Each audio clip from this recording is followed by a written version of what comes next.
जय श्री कृष्णा।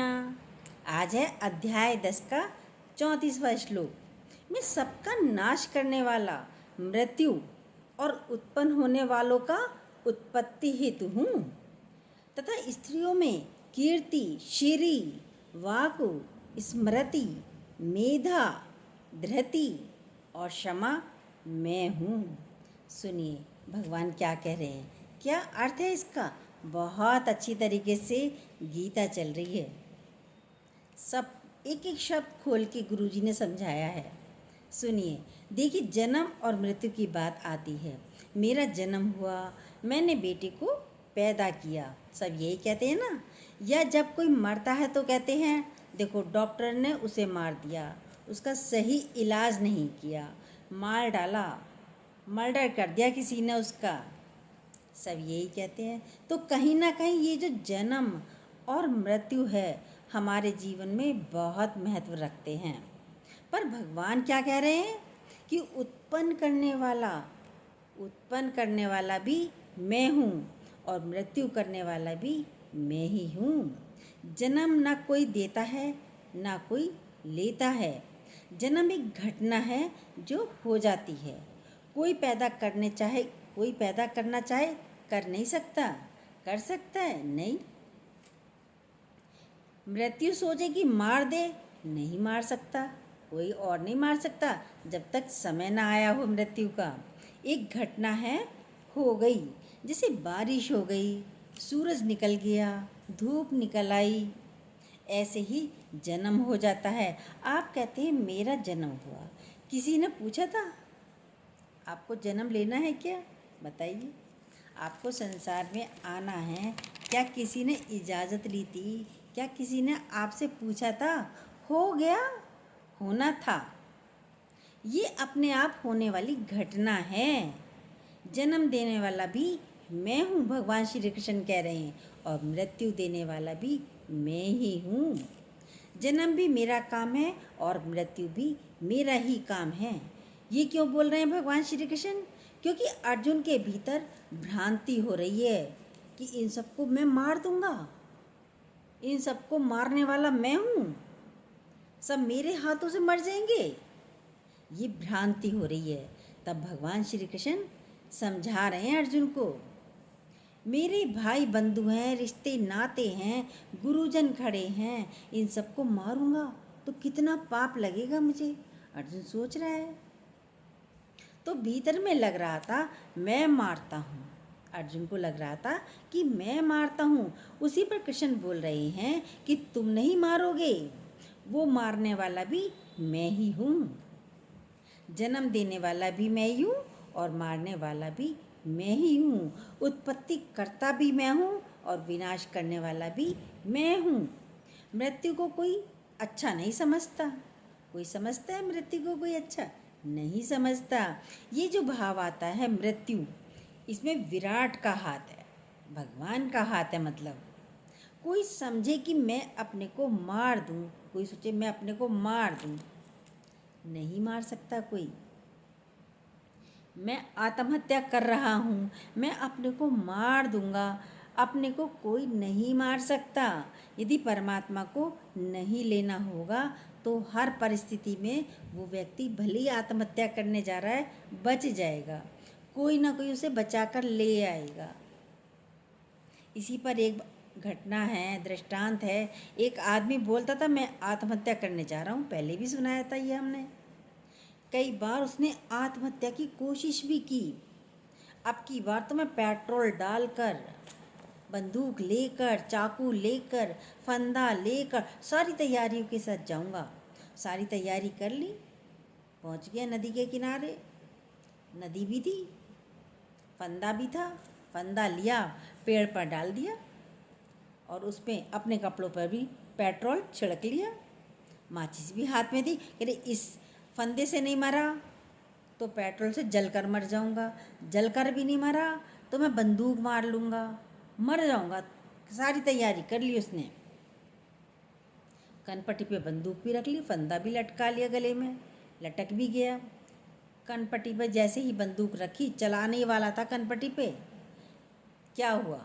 यदि किसी को बचना है तो कनपटी पर बंदूक ना लगकर आग भी लगा ली कपड़ों में, लेकिन बंदूक की गोली कनपटी पर ना लगकर रस्सी पर लग गई। अब रस्सी पर लगी, नीचे नदी भी बह रही थी, नदी का किनारा भी था, नदी थी। रस्सी पर लग गई, ऊपर से गिरा, गिर के क्या हुआ, आग जो लगी थी नदी में गिर गया, आग बुझ गई। गले में फंदा भी है, बंदूक भी हाथ में है, निशाना लेकिन चूक गया। कनपट्टी पर लगने की जगह गोली रस्सी पर लग गई, रस्सी टूट गई। आग लग चुकी थी कपड़ों में, जाकर नदी में गिर गया, आग भी बुझ गई। देखिए मृत्यु को। आत्महत्या करना चाह रहा था पर नहीं कर पाया, पूरी तैयारी के साथ भी गया था, एक चूक भी ना हो जाए, माचिस भी ना रह जाए, अब की बार सारी तैयारी से जाऊंगा। लेकिन जब मृत्यु नहीं होनी तो किसी ना किसी कारण से वो बच ही जाता है। बोले भगवान, मृत्यु भी मैं हूँ, ऐसे नहीं आ सकती। हम कहते ना उसकी मृत्यु हो गई, उसका मर्डर हो गया, उसका जन्म हो गया, नहीं, ये सारे कार्य भगवान के हाथ में हैं, ये सब भगवान करता है। जन्म भी कितने लोग सोचते हैं बच्चा हो जाए हो जाए हो जाए, कितनों को देखो उनके बच्चे हैं ही नहीं, और कितनों को देखो वो सोचते हैं और बच्चे ना हो, उनके बच्चे ही हो रहे हैं, बहुत बच्चे हैं उनके। ऐसा भी होता है, क्योंकि सब करता मैं हूँ, भगवान कह रहे हैं। जन्म होना है तो होगा, पर अधिकांश लोग सोचते हैं मैंने जन्म दिया, उसकी मृत्यु हुई, एक्सीडेंट हो गया। ये सब क्या हैं? ये मरना और जीना ये सब मेरे हाथ में है अर्जुन, भगवान कह रहे हैं। जन्म भी विभूति है और मृत्यु भी विभूति है। राजा के पास सब कुछ है, लेकिन राजा भी मरेगा, मरना तो उसको भी है, ना कोई रहा है ना कोई रहेगा। मृत्यु राजों को भी नहीं छोड़ती है। अब है स्त्रियों में कीर्ति, श्री, वाक, स्मृति, मेधा, धृति और क्षमा मैं हूँ। चलिए इसमें बताते हैं पहले कीर्ति। कीर्ति क्या है? ये कीर्ति ये सब चीज़ें क्या हैं? स्त्रीलिंग हैं। ये मैं हूँ, भगवान कह रहे हैं। हमारे हिंदू समाज में स्त्रियों को छोटा समझते हैं, छोटा मानते हैं। ये भारतवर्ष पुरुष प्रधान देश है। भगवान कह रहे हैं स्त्रियों में मैं हूँ, क्योंकि स्त्रियाँ क्या है? शक्ति हैं। जो परमात्मा में उत्पन्न करने की शक्ति है, वह शक्ति स्त्री में भी है। बच्चे पैदा स्त्री ही कर सकती है, कोई पुरुष बच्चे पैदा नहीं कर सकता। तो स्त्री जो है वह शक्ति है, बड़ी पावर है, कोई साधारण नहीं है स्त्री। वो शक्ति मैं हूँ। स्त्रियाँ कमज़ोर नहीं, दीन नहीं, हीन नहीं। आप अपनी शक्तियों को उजागर तो करिए। राम भी जब पूजा करने गए तो दुर्गा जी की पूजा की, शक्ति की पूजा की, उन्होंने भी स्त्री शक्ति की पूजा की। स्त्रियों में सारे गुण होते हैं। सबसे पहले बोल रहे हैं कीर्ति। क्या है कीर्ति? कीर्ति क्यों बोल रहे हैं भगवान? कीर्ति कब होती है? ये एक आंतरिक गुण है। जब आपके अंदर बहुत सारे गुण आ जाएं तो लोग आपकी प्रशंसा करना शुरू कर देते हैं। एक प्रशंसा तो सामने होती है, वो तो चापलूसी होती है, लेकिन कीर्ति में क्या होगा? वो आपके पीठ पीछे होती है। कहते हैं इसकी कीर्ति पताका बहुत फैल रही है, कहते हैं ना। जब आप धर्म के मार्ग पर आगे बढ़ेंगे तब आपकी कीर्ति पताका स्वतः ही फैल जाएगी।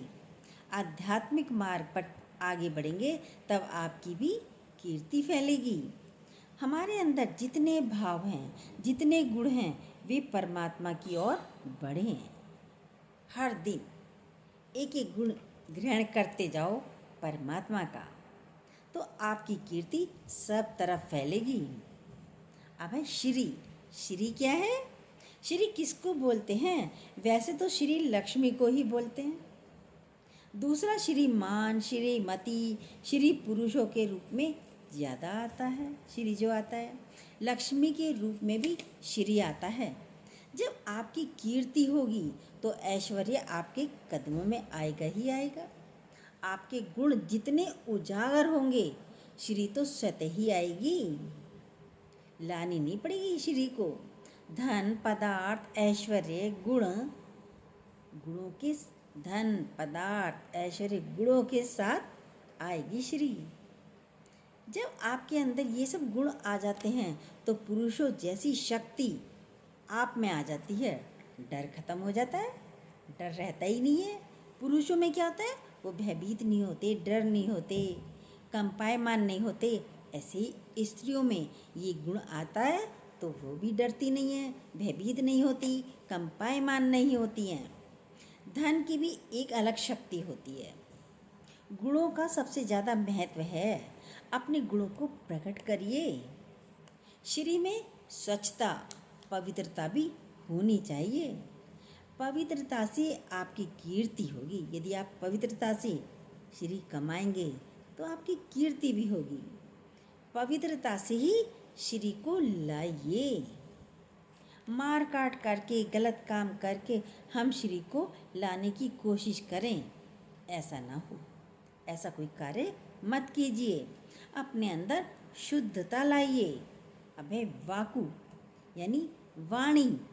वाणी क्या है? वाणी बोली है। हमारे भीतर जो भी कुछ होता है उसे हम अपनी वाणी के द्वारा प्रकट करते हैं। आपके बोलने से आपका व्यक्तित्व झलकता है। आप क्या बोल रहे हैं, कैसा बोल रहे हैं। हमारे अंदर जो गुण हैं वाणी के रूप में प्रकट करना, यही वाक है। आपके अंदर जितनी जानकारियां हैं, जितनी समझ है, वाणी के द्वारा हम उसको प्रकट कर सकते हैं। अगर आपके अंदर रोष है, क्रोध है, ईर्ष्या है, द्वेष है, वो भी वाणी से प्रकट होती है। यदि आपको क्रोध आ रहा है, रोष आ रहा है, किसी से ईर्ष्या हो रही है, तो चाहे कितना ही मीठा बनकर बोलिए, आपकी वाणी से महसूस हो जाएगा सामने वाले को कि अंदर तो क्रोध चल रहा है, ईर्ष्या भी चल रही है। उसको हम प्रेम की वाणी बोल नहीं पाएंगे। उसको हम वाक शक्ति कहते हैं। बोलने में बहुत शक्ति है। एक सारा समय बोलता रहता है और एक मौन की भाषा होती है। आप कुछ ना बोलकर भी बहुत कुछ बोल जाते हैं। ये भी एक कला है। कभी आपने इसका अनुभव किया? चलिए आपको बताते हैं क्या है मौन की भाषा। कभी जब माँ डांटती है तो क्या कहती है? डांटा और चुप हो जाएगी, अब मैं तुमसे नहीं बोलूँगी। माँ ऐसी डांटती है ना। माँ का तो इतना डांटना भी बहुत होता है। अब मैं तुमसे नहीं बोलूँगी। बच्चा क्या करेगा? जाएगा, प्यार करेगा, सॉरी सॉरी बोलेगा, उसको मनाएगा माँ को। नहीं बोलने में कितनी शक्ति होती है। मौनता की भी एक वाणी है, शक्ति है। बोलना, बकबक करना सारा समय, स्त्रियां जो हैं क्या करती हैं? बोलती रहती हैं, बोलती रहती हैं। सर में दर्द भी हो जाता होगा ज़रूर, पर बोलने वालों के सर में दर्द नहीं होता, लेकिन जो नहीं बोलता है उसके सर में ज़रूर दर्द होता है। कहावत भी है, स्त्रियां चुप नहीं रह सकती। क्या कहावत है? सुनिए। एक प्रतियोगिता हुई। प्रतियोगिता अजब तरीके की थी। प्रतियोगिता में था कौन सबसे बड़ा झूठ बोलता है, भाई उसको इनाम मिलेगा। सबने बना बना कर झूठ बोलना शुरू कर दिया। मेरा बेटा ऐसा है, मेरा बेटा खराब है, मेरा पति खराब है, ये तो खराब काम करता है। झूठ बोलने थे। झूठ बोलने से मतलब है सिर्फ झूठ बोलना है। सबसे अच्छा झूठ कौन सा है ये देखना है। एक को प्राइज़ मिल गया, सभी ने झूठ बोले, एक को प्राइज़ मिला। जिसको प्राइज़ मिला वो प्राइज़ क्या था? बोला सबसे अच्छा झूठ इसी ने बोला है। सबसे अच्छा झूठ इसी ने बोला है। कौन सा झूठ बोला?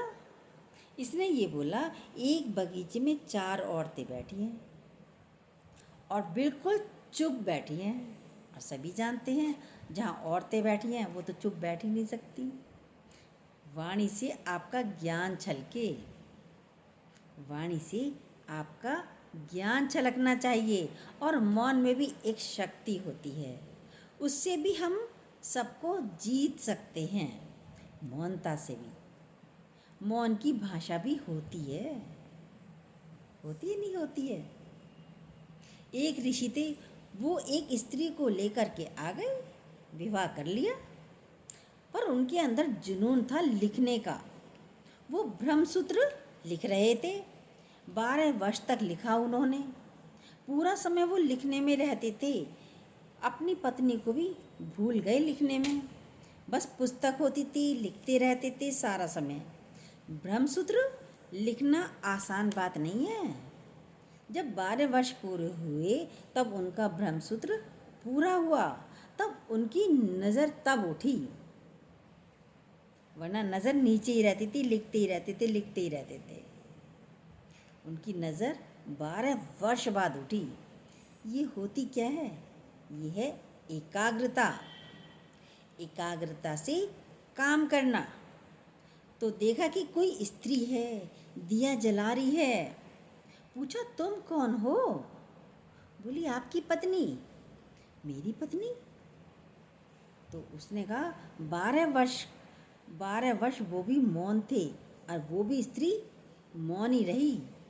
पता ही नहीं रहा कहाँ स्त्री है, क्योंकि बोलती तो डिस्टर्ब होता, वो भी मौनता में ही रही। बोली, 12 वर्ष पहले आपने मुझसे शादी की थी, मुझे शादी करके लाए थे। बोला, शादी करके लाया था तुम्हें? तो ये सुनकर तो उनकी आंखों में आंसू आ गए। मैं शादी करके लाया, मैंने तो 12 वर्ष बात भी नहीं की तुमसे, मैं तो लिखने में लगा रहा। आंसू और ज़्यादा निकलने लगे। बोले, मैंने अब तो आंसू और ज़्यादा निकलने लगे।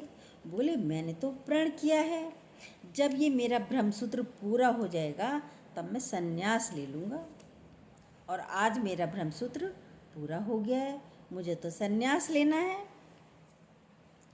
पर तुमसे शादी की है, इसलिए मुझे आंसू आ रहे हैं। जाना तो है ही, क्योंकि प्रण है। बोली, कोई फ़र्क नहीं पड़ता, कोई फ़र्क नहीं पड़ता। मेरे लिए तो इतना ही बहुत है कि मेरे लिए आपकी आंखों में आंसू आए, मेरे लिए यही बहुत है। मेरे लिए इससे बढ़कर और कोई चीज़ नहीं है। देखिए, ये है स्त्री शक्ति, है नहीं है? वो तो लिखते हुए मौन रहा, पर वो तो मौन ही रही, बोली ही नहीं। ये है शक्ति का कमाल, ये वाक की शक्ति है। तो उन्हें बहुत लगा, तो उन्होंने ब्रह्मसूत्र का नाम उसी के नाम पर रखा। ये जो कह रहे हैं वाक मतलब वाणी, वो मैं हूँ, भगवान कह रहे हैं। स्मृति अब मतलब याद, अच्छी स्मृति, जो आपने अच्छा अच्छा पढ़ा सुना वो आपको याद रहे। दूसरी स्मृति किसे कहते हैं? जब हम भगवान की स्मृति में हों। एक स्मृति तो हम हरिओम हरिओम, राम राम, कृष्ण कृष्ण करते हैं, बोलते रहते हैं, हरे कृष्णा हम बोलकर भगवान को याद करते हैं। ये तो मुख से है। स्मृति कौन सी होनी चाहिए? परमात्मा की याद हर रोए रोए में हो, हर क्षण हो, हर धड़कन में उसकी याद होनी चाहिए परमात्मा की। ऐसी स्मृति परमात्मा की रहे। भजन तो गाते हैं, श्वास श्वास सुमरो गोविंदा, मन अंतर की उतरे चिंता। क्या श्वास श्वास में सिमरन है श्री हरि का, गोविंद का, परमात्मा का? वो याद, वो स्मृति सतत बनी रहनी चाहिए। हमें याद होने चाहिए। हमारे अंदर जितने भी गुण हो हमें याद रहने चाहिए। अच्छे अनुभवों को याद करिए और आगे उसके अनुभव को और दोहराते रहो, जो अच्छे अनुभव हैं उनको दोहराते रहो। जब दोहराओगे तो याद ही रहेंगे। ज्ञान के अनुभव भी होते हैं, उसकी स्मृति हमें बनी रहनी चाहिए। सबसे अच्छा अनुभव क्या होता है? बोध का। जिसने स्वयं को जान लिया, वो मैं हूँ, वो स्मरण बना रहे हमारे भीतर। ये अभ्यास सतत चलता रहना चाहिए। अब है मेधा, मतलब बुद्धि। उस बुद्धि से हम परमात्मा को स्मरण करते रहें, याद करते रहें।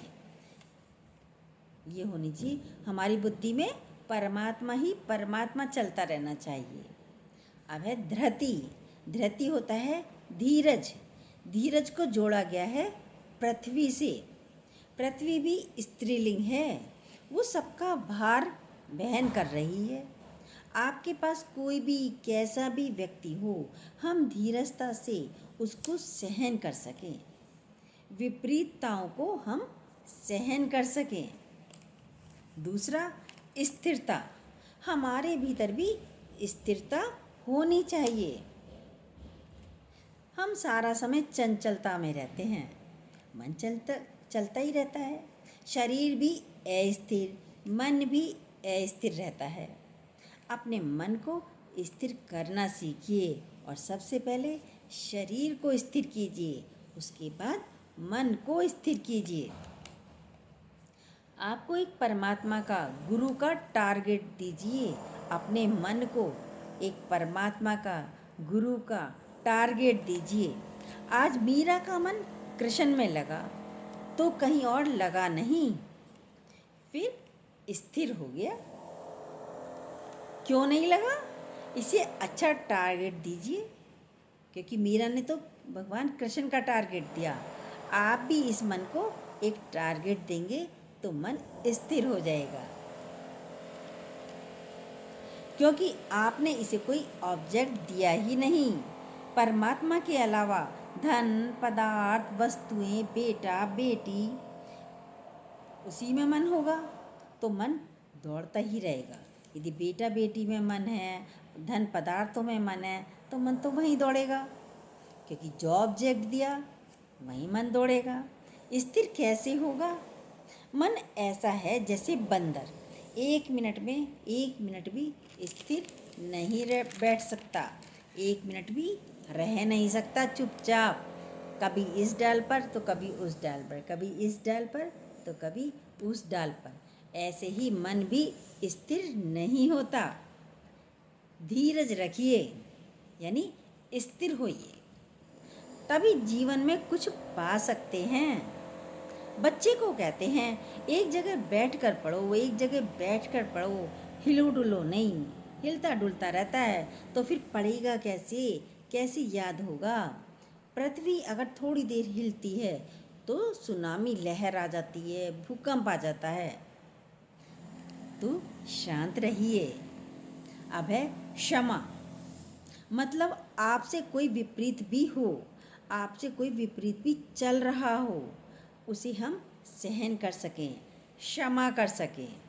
कहेंगे मैं सह नहीं पाता, यही कहते हैं ना, भाई विपरीत चल रहा है, मैं कैसे सहूँ? क्षमा कर दो, सहन कर लो। हम तो जवाब दे देते हैं, नहीं, जवाब नहीं देना, पर विपरीतताओं को भी हम सहन कर लें, दूसरे को भी हम क्षमा कर दें। आज क्राइस्ट को शूली पर चढ़ाया था, क्यों बेवजह चढ़ाया? वो तो बोल रहे थे I am son of God. शूली पर टंगा दिया, हाथ में कील, पैरों में कील, कैसे धूप में भी खड़ा कर दिया। कहते हैं क्राइस्ट को थोड़ा सा तो लगा, ये क्या हो रहा है मेरे साथ, थोड़ा तो लगा, 1 सेकंड के लिए। फिर उन्होंने क्या बोला? ए खुदा, तू इन्हें माफ़ कर देना, वो नहीं जानते कि वो कर क्या रहे हैं। कभी आपको भी लगे ये गलत हो रहा है, गलत व्यवहार कर रहा है, सामने वाला व्यक्ति गलत बोल रहा है, अंदर में थोड़ा सा तो आता तो है, गलत कोई बोले थोड़ा आया, फिर धीरे से क्या करिए, माफ़ कर दीजिए, क्योंकि वह नहीं जानता कि वह कर क्या रहा है, इसका परिणाम उसे क्या मिलेगा, वो नहीं जानता। बोलने पर भी कोई सुनता नहीं है, आप समझाओ नहीं समझेंगे तो मत बोलो, बेकार एनर्जी वेस्ट करना है। बहुत मुश्किल होता है यहाँ किसी को चेंज करना, पर हम खुद को चेंज कर सकते हैं ना। तो सहन कीजिए, क्षमा कर दीजिए। हमारे से आसानी से माफ़ी निकलती नहीं है। बच्चे को कहो, भैया बेटा सॉरी बोलो, आपसे गलत हो गया है, ठोकर लग गई है, आपसे हाथ लग गया है, सॉरी बोलो। सॉरी बोलने को कोई तैयार नहीं होता। मैं क्यों बोलूँ सॉरी, मैंने क्या किया, मैंने तो कुछ किया ही नहीं। अहंकारी व्यक्ति क्षमा नहीं बोल सकता, क्षमा नहीं कर सकता। गलती हो अब नहीं होगी, कह दो उससे, क्षमा कर दो, क्षमा ले लो। नहीं, पर अहंकार होता है ना। दूसरों की बातों को भी अवॉइड करो, तभी तो क्षमा होगा। जब अवॉइड करेंगे, छोड़ेंगे, भूल जाओ दूसरों की बातों को, धैर्यपूर्वक हम दूसरों की बातों को सुन सकें। इतनी भी तो सामर्थ्य हो, पहले सुनने की सामर्थ्य हो। आज के समय देखते हैं कोई सुनना ही नहीं चाहता। अरे दूसरा बोल रहा है, पूरी बात सुन तो लो, वो क्या कहना चाह रहा है। इतनी सामर्थ्य है, लेकिन एक किस में हो सकती है सामर्थ्य, जो एक सत्संगी है, जो एक ज्ञानवान है, वही सुन सकता है, वही धैर्य वाला होता है। अब बोला, जन्म और मृत्यु आपके हाथ में नहीं है, भगवान कह रहे हैं। वो फिर एक और दृष्टांत चलता है, वो अंगुलीमाल की बात चलती है। उसने कहा 100 को मारकर उनकी उंगलियां हार की तरह अपने गले में डाल ली। 100 को मारा, उनकी उंगलियां ली और अपने गले में डाल ली। 99 हुए थे पूरे, आखिरी व्यक्ति रह गया था, 99 की माला करके तो डाल ली थी। 99 हो गए, 100 की प्रण कर रखा था, 100 हो जाएंगे तब पूरा हार मैं अपना 100 को मारूंगा। माँ तो रोज़ खाना लेकर आती थी, क्योंकि मोह होता है। भले ही वो डाकू था, अंगुलीमाल डाकू, उसकी माँ रोज़ उसके लिए खाना लेकर आती थी। पर आज तो माँ को भी डर लग रहा है, क्योंकि 99 हो चुकी थी उंगलियाँ, 100 का नंबर था, लास्ट नंबर था, कहीं आज ये मेरे को ही ना मार दे।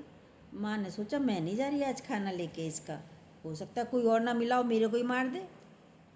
माँ नहीं गई, रुक गई, खाना लेके नहीं गई माँ। उसी समय बुद्ध भगवान वहाँ पहुँचे। सबने तो बहुत मना किया बुद्ध भगवान से, आप मत जाओ। भी क्यों मत जाओ, वहाँ पे अंगुलीमाल डाकू है, मत जाओ। उसने प्रतिज्ञा की है कि मैं 100 मनुष्यों को मारकर उनकी उंगली पहनूंगा, और आज 100वां नंबर है, आखिरी नंबर है, वो आपको ही मार देगा, 100वें आप ही हो जाएंगे। पर बुद्ध भगवान आगे बढ़ते रहे, रुके नहीं।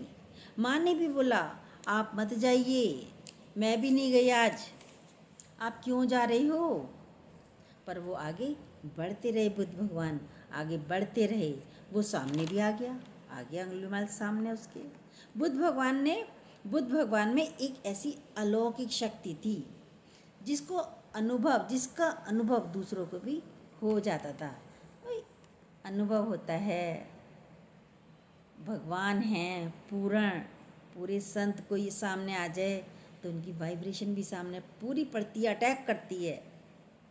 ऐसे ही बुद्ध भगवान जब उसके सामने पहुँचे तो वो अलौकिक शक्ति उसको महसूस हुई, जिसका अनुभव सबको होता है।